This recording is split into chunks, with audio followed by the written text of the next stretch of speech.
কলকাতাতে এসেছি কিন্তু ভিক্টোরিয়াতে ঘুরবো না তা কিন্তু একদমই নয়। আমি কিন্তু চলে এসেছি একদম ভিক্টোরিয়ার সাইডে। এটা কিন্তু দেখো ভিক্টোরিয়ার সামনে এই স্পটটা পাবে। আর তারপরে কিন্তু আমাকে টিকিট কাটতে হবে। এই মুহূর্তে কিন্তু আমি আমার টিকিট কেটে এন্ট্রি করছি ভিক্টোরিয়ার ভেতরে। দেখতে পাচ্ছ অনেক কিন্তু ভাই বাইরের দেশের লোক কিন্তু ট্রাভেলার এসেছে।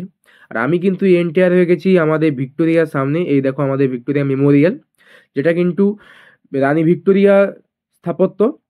এই দেখো ওখানে কিন্তু অনেক লোক সমাগম হয়েছে। আমি ভেতরে প্রবেশ করে দেখি ভাই ভিক্টোরিয়া পুরোটাই দেখার মতো জায়গা। আর অনেকগুলো পেন্টিং কিন্তু এদিকে ওদিকে আঁকা, আর মাঝখানে কিন্তু গম্বুজের স্টাইল, আর পুরোটাই মার্বেল দিয়ে তৈরি। এটা কিন্তু ভিক্টোরিয়ার ছোট্ট একটা স্ট্যাচু, আর এটা কিন্তু খুব বড় পিকচার।